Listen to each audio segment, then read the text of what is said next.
Avant de commencer cette vidéo, j'aimerais annoncer que je serai en concert le 8 avril à Épinal à la Souris Verte et le 22 avril au Petit Bain à Paris. Les liens pour prendre vos places sont dans la description.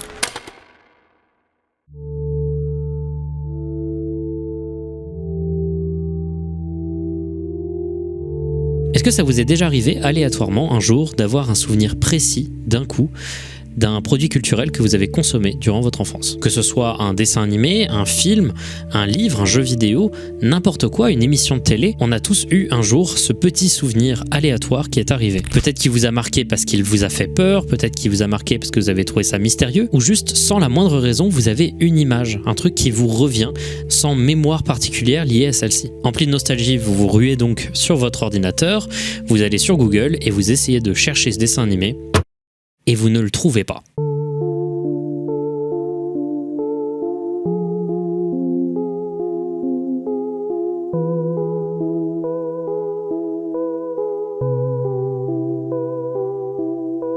Vous demandez à des gens autour de vous, certains voient de quoi vous voulez parler, d'autres pas du tout, et aucun n'arrive à le retrouver. Et bien cette expérience, c'est un des trucs qu'on voit le plus sur des forums orientés sur la nostalgie depuis les débuts d'Internet. Si en général ces efforts collectifs pour retrouver ces souvenirs d'enfance arrivent en effet à retrouver des archives, ça n'est pas toujours le cas. Et dans ce cas-là, on parle du cas de Lost Media, un sujet dont j'ai déjà parlé pas mal sur ma chaîne. Les Lost Media, ou médias disparus ou médias perdus, c'est toute cette catégorie de l'espace culturel qui a disparu complètement sans le moindre archivage et qui est activement recherché par des communautés sur Internet, dont la très célèbre communauté du Lost Media Wiki. Les Lost Media, ça a commencé à devenir une sorte de mode autour des années 2019-2020, lorsque des chaînes comme Blame It on Horror et All Things Lost ont commencé à marcher et que le Lost Media Wiki a commencé à avoir une base d'utilisateurs assez élevée. On parle ici de centaines voire de milliers de personnes qui d'un coup se réunissent ensemble et se disent « Hey, on va retrouver cet événement culturel, on va retrouver cette émission de télé perdue ». Et ce qui est fou, c'est qu'en général, ils y arrivent avec certaines des méthodes les plus absurdes de l'histoire. Mais l'univers de Lost Media, ce n'est pas toujours très joyeux.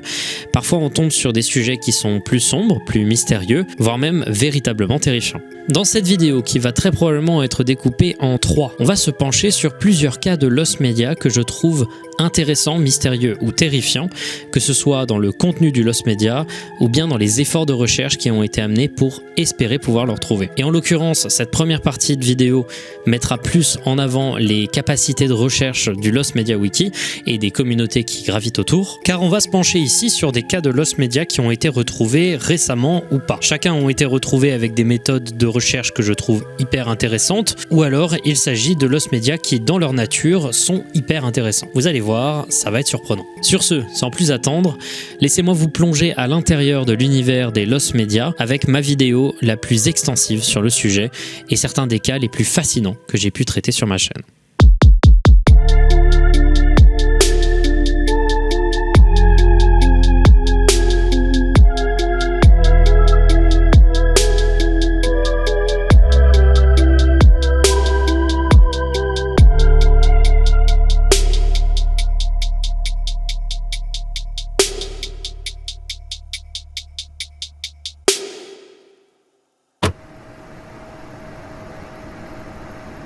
Sesame Street 847.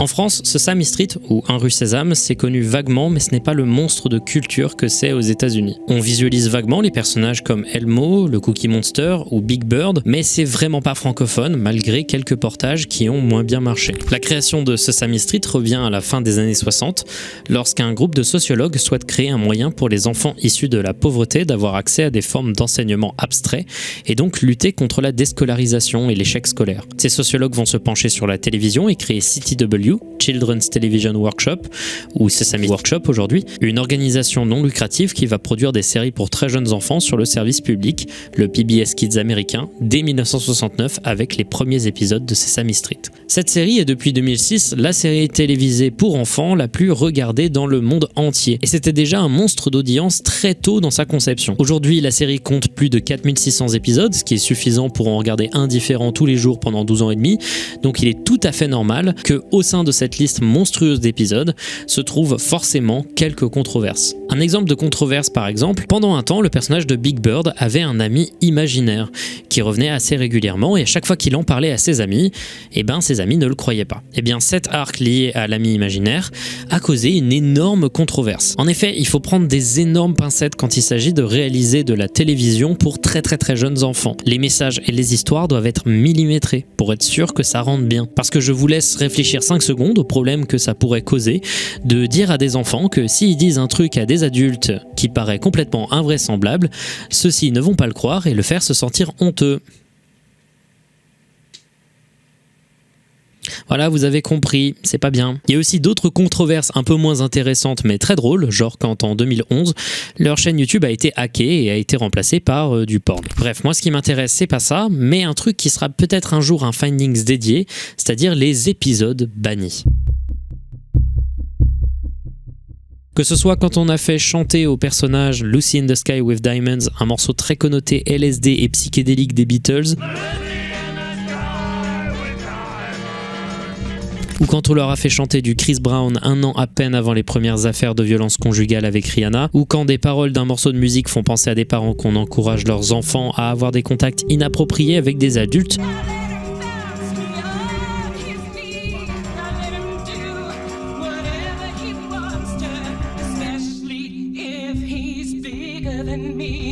Ou alors quand on parle de divorce, on trouve plus d'une dizaine de segments qui ont été coupés. D'ailleurs le truc avec le divorce etc, c'est un lost media en soi, mais celui-là on a beaucoup moins d'espoir de pouvoir le trouver. Comme dit précédemment, c'est une émission d'éveil pour des enfants qui sont avant la primaire.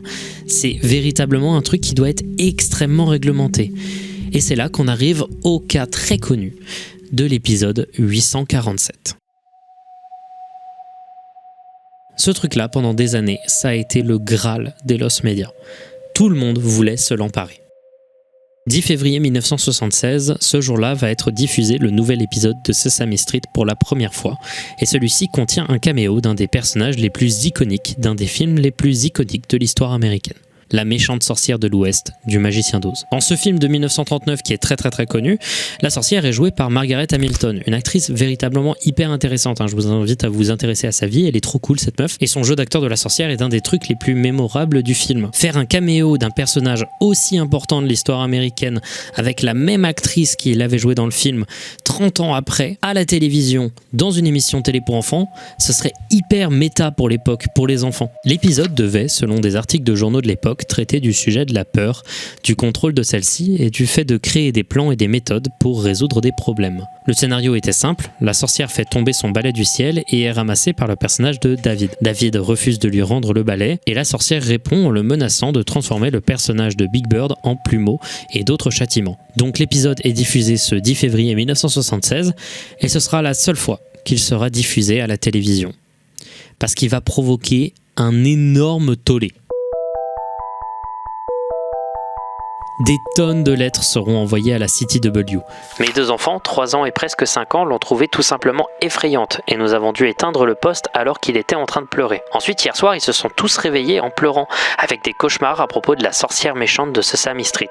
La sorcière qui visite vos programmes terrifie vraiment ma fille. Ce personnage en particulier a déjà été critiqué par 3 autres parents. Je pense que la sorcière était peut-être un peu trop pour les enfants en bas âge. Comment leur expliquer qu'elle n'est pas réelle ? Je n'aime pas la sorcière qui est dans Sesame Street. Ne la mettez plus s'il vous plaît, j'ai peur de elle. Hilary, 3 ans et demi. Il y a également eu d'autres réactions, toujours négatives, mais qui cette fois-ci étaient peut-être un peu plus américaine. J'ai remarqué récemment que vos programmes parlent beaucoup de sorcières, de boules de cristal, etc. La raison pour laquelle cela m'inquiète, c'est que les sorcières ne sont pas de la fiction, mais elles existent dans le satanisme et le culte de Satan. Bref, vous comprenez, l'émission venait de recevoir l'une des réactions négatives les plus agressives qu'ils avaient reçues depuis le début de l'émission. Et comme ça a été créé par des sociologues, premier réflexe, faire une étude. C'est simple, ils vont sélectionner 26 enfants, leur faire regarder en groupe l'épisode et mesurer leur réaction ensuite. La conclusion de toute la controverse et de cette étude, l'épisode est banni et on n'en reparle plus jamais. Et lentement, c'est devenu une légende urbaine. C'est-à-dire que les gens qui avaient 3 ans en 1976, au début d'Internet, sur les forums, ils en avaient 30 et ils n'étaient pas certains de leurs souvenirs. Des tonnes de threads sur les forums vont apparaître à propos de cet étrange épisode qui les avait terrifiés. J'ai besoin de mettre les choses au clair. Est-ce que Margaret Hamilton a fait une apparition dans Sesame Street et a repris son rôle de la méchante sorcière de l'Ouest ? Est-ce que c'était bien elle ou quelqu'un qui jouait un rôle similaire ? Je ne me souviens pas de sa présence sur Sesame Street.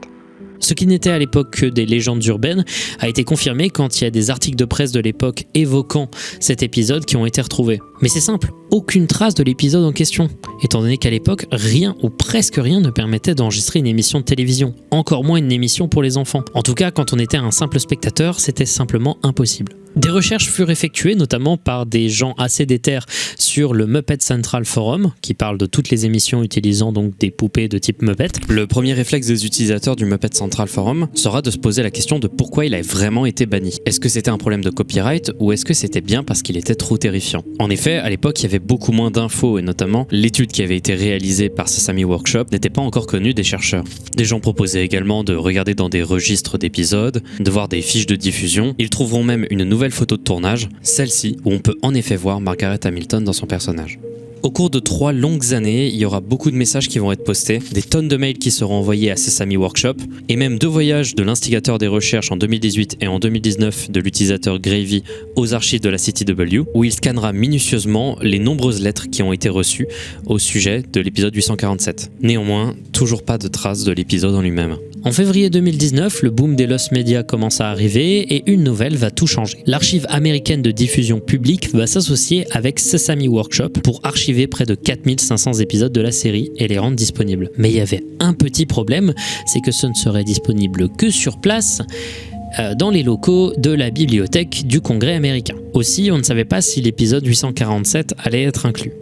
Et là, sans prévenir, t'as un utilisateur de Muppet Central qui va poster une screenshot de l'épisode.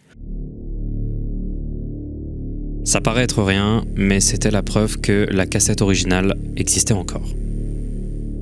Tout le monde était hypé, on ne savait pas exactement d'où elle venait, mais il semblait que c'était lié avec donc l'archive américaine. Alors que tout le monde était hypé, on commençait enfin à avoir des informations hyper importantes et on savait que l'épisode allait être inclus dans les archives. Tout le monde va être refroidi violemment lorsqu'il sera annoncé que l'épisode en question ne serait disponible que pour les chercheurs et les instances sérieuses. Il y avait juste un petit espoir éventuellement d'un leak, peut-être venant d'un chercheur secrètement présent sur le thread du forum, mais il y avait peu d'espoir. En novembre 2019, les espoirs remontent. Des parties de l'épisode vont être éventuellement projetées dans le cadre d'un événement Lost and Found extrêmement secret sur les vieux épisodes de la série. Le truc, c'est que c'est pas l'épisode entier, c'est seulement des parties et que le moindre enregistrement est strictement interdit. L'événement est également très select, peu d'espoir de pouvoir le voir. Mais à partir de ce moment-là, l'histoire, elle va se compliquer. Parce qu'il va se passer des séries d'événements très mystérieuses dont aujourd'hui, on n'a pas encore la réponse. Il existe un wiki Muppet dédié à la série qui parle d'un peu tout ce qui est lié à la série et de tous les épisodes. Et sur ce wiki, il y avait évidemment un article dédié à l'épisode. Et juste après l'event de novembre et la projection de quelques parties de celui-ci, il y a eu une réécriture du scénario de l'épisode expliquant son histoire avec des screenshots. Alors oui, il y a eu des leaks de la projection qui a été réalisée en novembre 2019. Mais ces leaks étaient véritablement dégueux. Ils n'ont été vus que par quelques dizaines de personnes à l'époque, parce qu'ils étaient très secrets pour des raisons de copyright. Également, ce n'était que des parties de l'épisode. Or, sur le wiki, les screenshots étaient d'une excellente qualité et montraient des parties qui n'avaient jamais été projetées depuis février 1976. Quelqu'un aurait eu donc accès, en secret, à des masters de l'épisode. Mais alors qui les a trouvés? On n'a toujours pas de réponse à cette question. Mais encore plus fou, en 2021, t'as un communiqué qui est diffusé par l'archiveur qui dit que leur base de données liée à Sesame Street a subi des leaks importants. Et en 2022, un random utilisateur de Reddit crée un compte du nom de Sarsaparilla 170 qui complètement aléatoirement poste l'intégralité de l'épisode avec un lien méga vers l'épisode entier.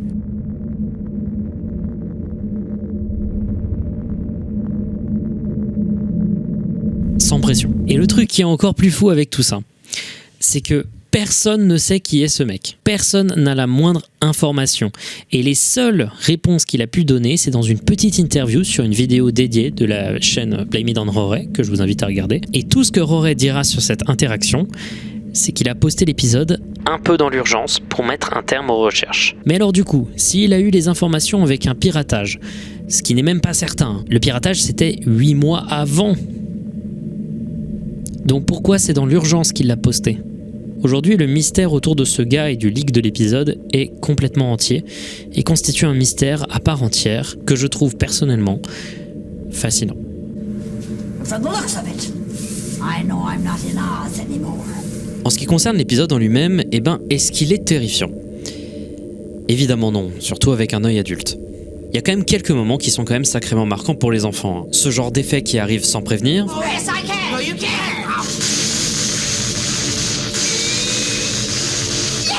Ou encore le ton en général de la sorcière qui est assez agressif. Mais pour une personne qui n'est pas un enfant, comme vous et moi, c'est tout simplement un plaisir monumental de regarder cette pièce de l'histoire, surtout quand, comme moi, on adore Margaret Hamilton.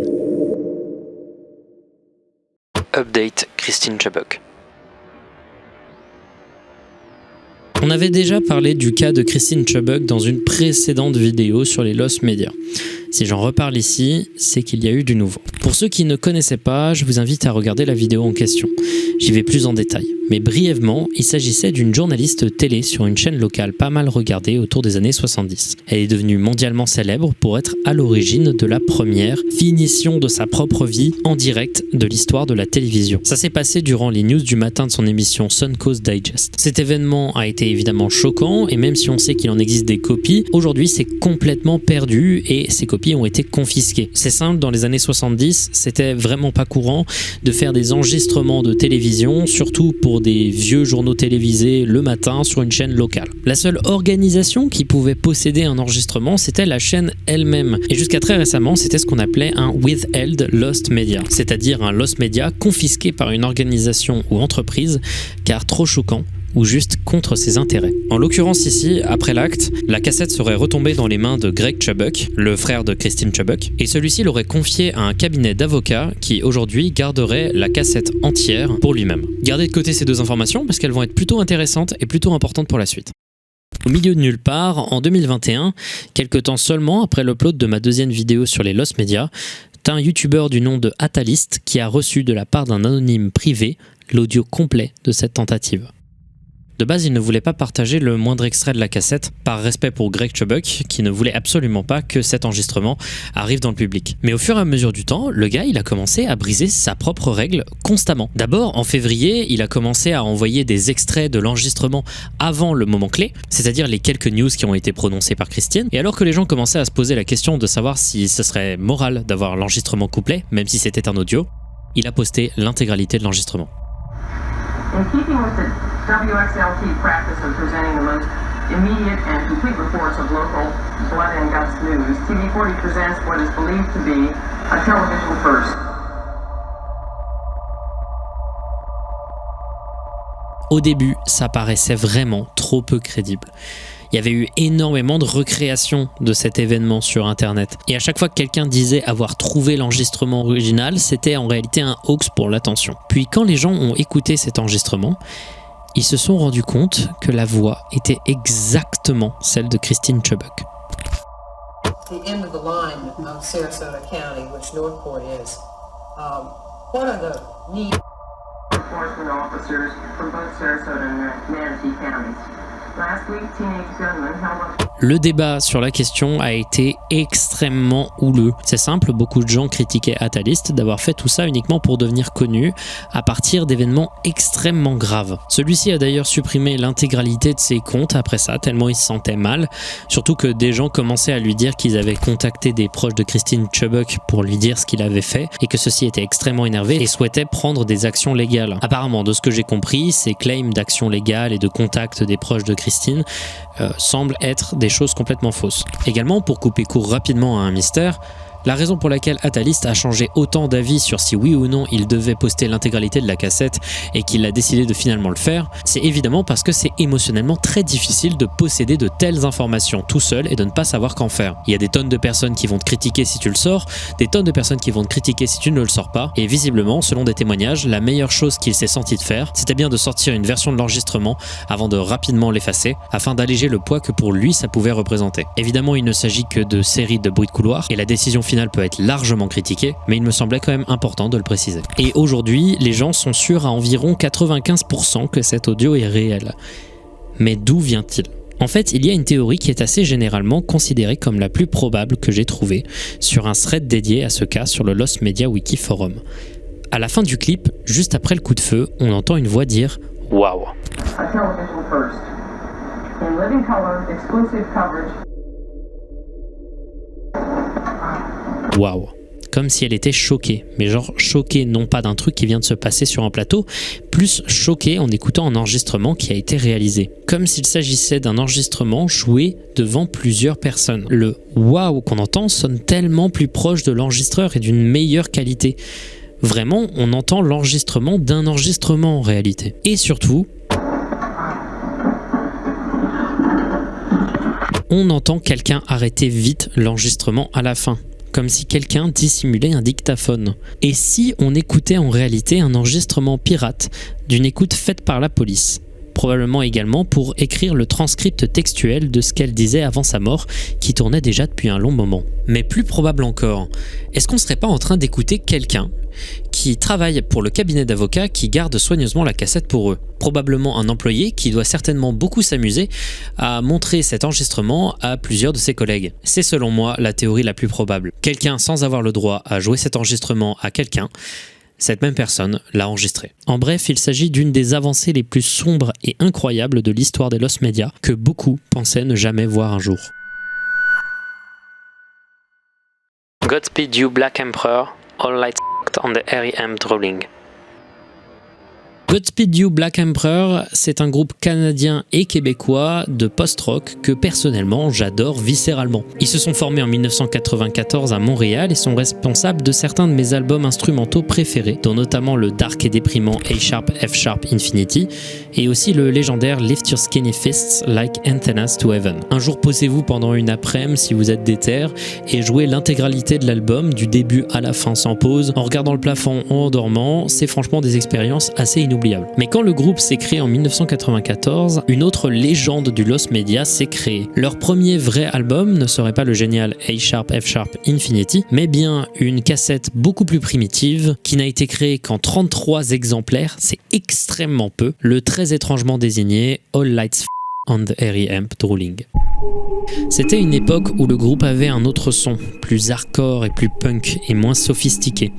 Cette cassette était considérée un peu comme le plus grand Lost Media musical qui existe, avec évidemment d'autres trucs, notamment 2-3 Lost Media des Beatles, mais dont je parlerai peut-être un jour ou une autre fois. Dans la tête des gens, personne ne pouvait posséder cette cassette, à l'exception du label de Godspeed qui possédait visiblement des trucs liés à l'album, sans plus de détails, mais qui n'étaient clairement pas chauds de communiquer dessus. Les seules infos qu'on avait provenaient de rares interviews avec le groupe qui eux-mêmes disaient que dans leur tête c'était tout simplement impossible qu'on puisse le réécouter un jour. La recherche sur internet ne va mener nulle part jusqu'en 2013. En 2013, on aura en effet les premiers claims que quelqu'un possédait véritablement cette cassette. Un individu sur Reddit nommé Casquette Jack, qui aujourd'hui a supprimé son compte, explique qu'un jour dans les années 90, il se baladait dans un endroit appelé Room 201 Records dans la ville de Moncton au Canada.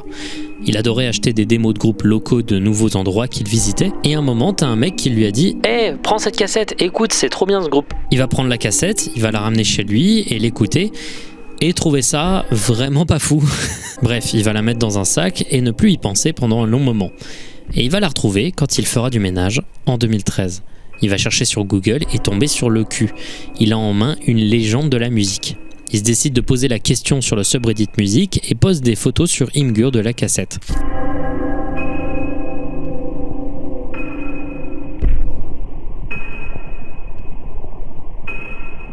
Il la montre dans tous les sens, tous les détails, c'est assez légendaire, mais on n'entend toujours pas le moindre bruit venant de cette cassette. Les gens veulent des extraits. À ce moment-là, il va mettre 2 petits morceaux parmi les 27 de la cassette, et après, silence radio.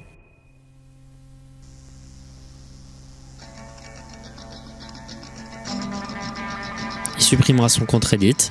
Beaucoup pensaient à un énorme hoax, et en fait il dira plus tard qu'il a flippé sur les problèmes de copyright. C'était la plus grosse piste qui existait, mais c'était vraiment pas certain qu'elle soit vraie. Donc sur le moment, on n'avait que 2 morceaux sur 27, et ces 2 morceaux, on savait même pas s'ils étaient legit. Ouais. 9 ans après, le 4 février 2022, l'album apparaît aléatoirement sur le board Mud 4chan destiné à la musique. J'ai quelque chose que vous vouliez depuis très très longtemps. Personne ne l'avait avant, mais maintenant, tout le monde peut l'avoir. Vous ne me croyez pas ? Comparez avec ce qui a déjà été leaké avant. C'est bon, le premier album de Godspeed You Black Emperor est là. J'espère que vous allez l'aimer.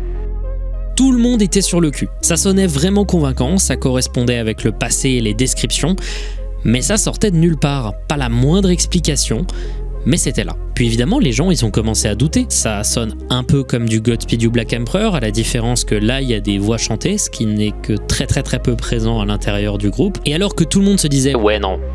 En vrai, c'est un hoax », le groupe a sorti l'album sur Bandcamp.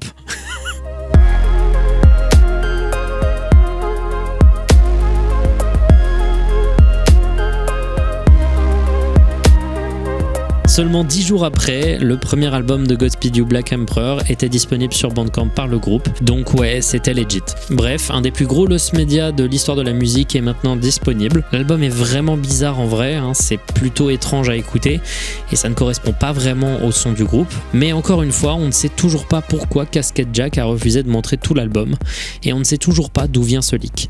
Ça, c'est un mystère qui restera, je pense, à jamais un mystère. Toy Box Killer Tape. Ok, celui-là, il est vraiment hardcore. Donc désolé d'avance, ça va devenir assez violent dans les prochaines minutes. Si vous ne regardez pas une vidéo Lost Media pour ce genre de sujet, je vous invite à aller à ce timecode, c'est la fin de cette portion de la vidéo. Mais là, on va parler d'un sujet parmi les plus sordides que j'ai jamais traité. David Parker Ray est un des individus les plus dégueulasses que la planète ait pu porter. Il est né le 6 novembre 1939 dans le Nouveau-Mexique et il a été élevé avec sa sœur par son grand-père, bien que son père alcoolique et violent les visitait régulièrement. Celui-ci lui a donné notamment des magazines de pornographie sadomasochiste ultra violents qui vont rapidement lui mettre des images dans la tête. David était extrêmement timide auprès des femmes et il n'était vraiment pas très bon élève, préférant boire et se défoncer. Il finira par rejoindre l'armée avant de partir pour devenir mécanicien. Il se mariera plusieurs fois, à chaque fois ça finira en divorce, mais il aura en tout cas 2 enfants, dont une certaine Jessie Ray. Puis au milieu de tous ces événements, vraiment on ne sait pas exactement quand, il s'est mis à faire des trucs absolument abominables. D'abord, il va acheter un camion et il va dépenser des centaines de milliers de dollars de l'époque afin de l'insonoriser et de mettre des tonnes et des tonnes d'objets de torture physique et sexuelle.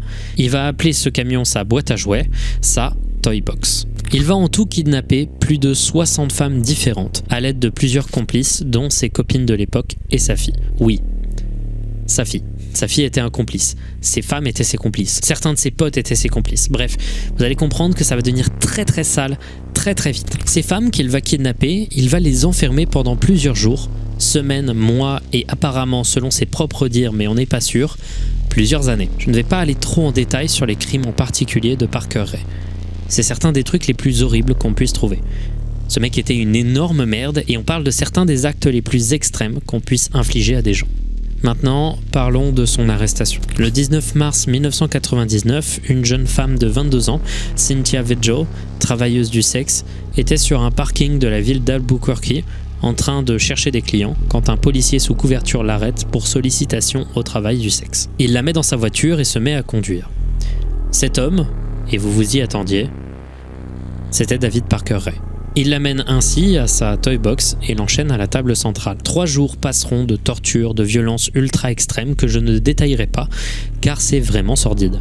Puis le 3e jour, alors que David était au travail, Cynthia Vigil s'est rendu compte que Cindy Handy, la copine et complice de David à l'époque, avait laissé les clés des chaînes de Cynthia sur une petite table proche d'elle. Cynthia arrivera après de nombreuses contorsions à saisir ses clés et à se libérer. Cindy le remarquera assez vite et se mettra à pourchasser Cynthia, qui arrivera à se défendre en la poignardant avec un pic à glace avant de partir le plus vite possible. Cynthia s'en ira nue et ne portant qu'un collier d'esclave et toquera à la porte la plus proche qui l'accueillera et appellera la police.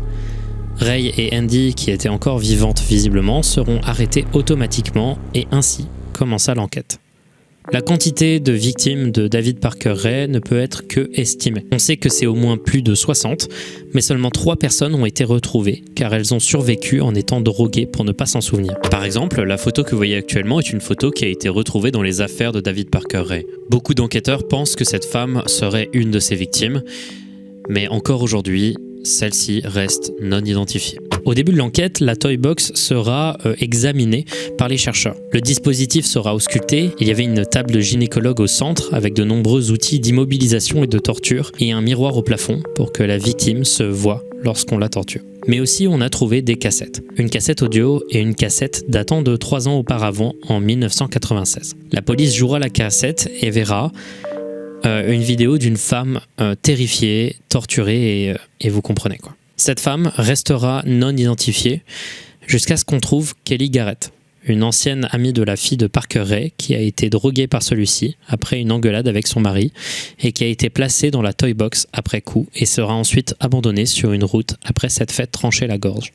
Elle survivra à cette attaque, rentrera et personne ne la croira. Ni son mari, ni la police. Et son mari la quittera carrément car il pensait qu'elle l'avait trompé ce soir-là. Je vous dis tout ça pour que vous vous rendiez compte qu'il y a des gens derrière les crimes, qu'on soit clair. Et ces victimes derrière ces crimes, souvent c'est des gens qui n'ont jamais pu s'en remettre concrètement. Cynthia Vigil, aujourd'hui encore, est SDF et vit de motel en motel avec ses enfants. Un d'eux s'est d'ailleurs fait buter et l'autre est arrêté pour suspicion de meurtre. Bref, on est en face de gens qui ont vu l'intégralité de leur vie être démolie par quelqu'un qui n'a même pas eu à souffrir tant que ça, étant donné que David Parker Ray est mort quelques mois après avoir reçu sa peine, quelques temps à peine avant qu'il fasse un énième interrogatoire qui aurait peut-être permis d'identifier plus de victimes. Sa mort est arrivée tellement tôt qu'aujourd'hui on ne sait même pas qui ont été l'intégralité de ses complices, complices parmi lesquels beaucoup de théories disent qu'il y aurait eu des policiers, des proches à lui, des gens de pouvoir. Bref. Cette histoire sordide, j'en parle déjà car il y a un Lost Media, mais on y viendra, mais aussi car le FBI a dit que plus on en parlait, plus les gens s'en souvenaient, et plus ça générait des pistes pour trouver des restes humains. En effet, on n'a jamais retrouvé un seul cadavre, malgré le fait qu'on sache les endroits exacts où il lâchait ses victimes, mais visiblement, ça ne suffit pas. Maintenant, dans toute cette horreur, où se trouve le Lost Media ? Eh bien, souvenez-vous quand j'ai parlé des 2 cassettes dans la Toy Box. Il y avait parmi elles donc la cassette vidéo que évidemment personne ne veut voir et qui doit être détruite le plus vite possible, pitié qu'on ne la retrouve jamais, mais également il y avait une cassette audio.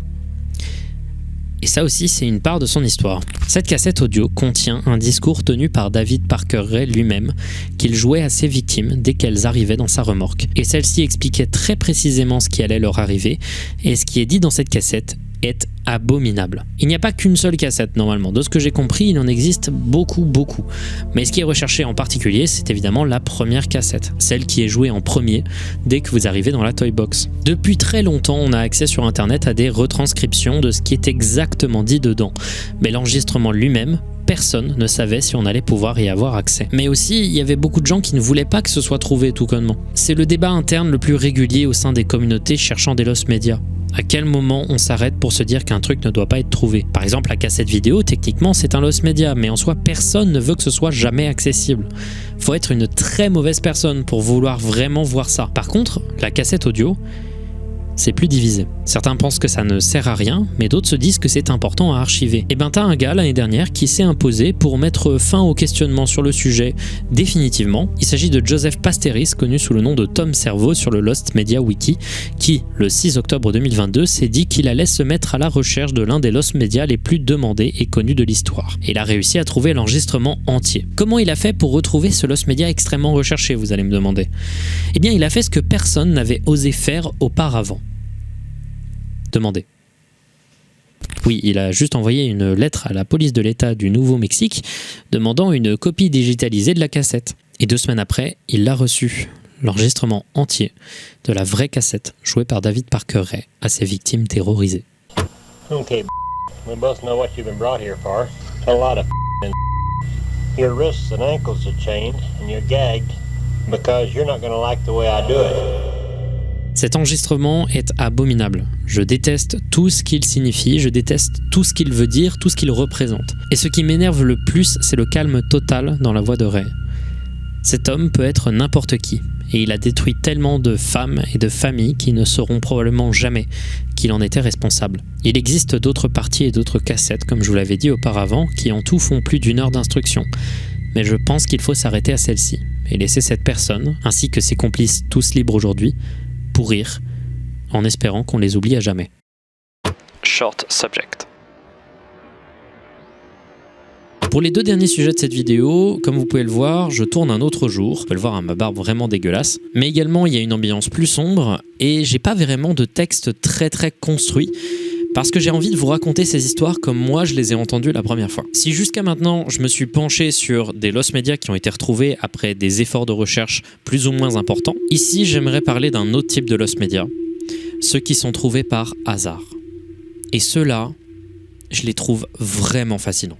Entre 1967 et 1969, on n'est pas trop sûr, il y a un court-métrage du nom de Short Subject, aussi connu sous le nom de Mickey Mouse au Vietnam, qui a été créé par un gars qui s'appelle Whitney Lee Savage. C'est également le père d'un des créateurs de Mythbusters, donc c'est quand même assez cool. Et ça a été également co-créé avec un artiste du nom de Milton Glaser. Ce court-métrage, c'est vraiment un court-métrage. Ça dure pas plus d'1 minute, c'est très simple, c'est une petite animation muette qui avait pour objectif d'être diffusée pendant des festivals de cinéma indépendant, et qui, en l'occurrence, a eu un léger succès. En effet, il y avait un côté assez impactant de faire une version bootleg de Mickey Mouse qui soit assez crédible et qui dénonce d'une manière très frontale et très directe les dégâts que ça peut causer la guerre au Vietnam à l'époque aux États-Unis. Le short a reçu plusieurs distinctions, dont un prix au International Short Film Festival à Oberhausen en Allemagne, mais dès les années 70, il va un peu disparaître.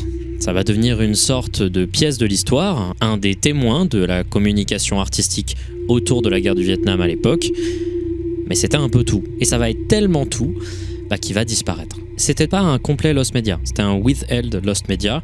On savait qu'il y avait quelques organisations qui possédaient d'obscures copies ici et là, qui de temps en temps faisaient résurgence durant des festivals, mais ces copies n'étaient accessibles que à des organisations dites crédibles, des cérémonies, des producteurs, etc., etc. Et évidemment, ça coûtait une blinde. L'objectif des gens qui cherchaient ce short, c'était de faire ressortir une copie qui puisse être accessible à tout le monde. Et on va faire les choses très très simples. En avril 2013, t'as un YouTuber qui, au pif, va poster l'intégralité du short sur YouTube. La seule chose qui manquait, c'était la BO originale qui a été remplacée par du System of a Down dans la vidéo. Mais ce YouTuber, du nom de Bad Higgins, avait réussi d'une manière mystérieuse à retrouver une copie de la cassette. Mais du coup, où est-ce qu'il l'a trouvée ?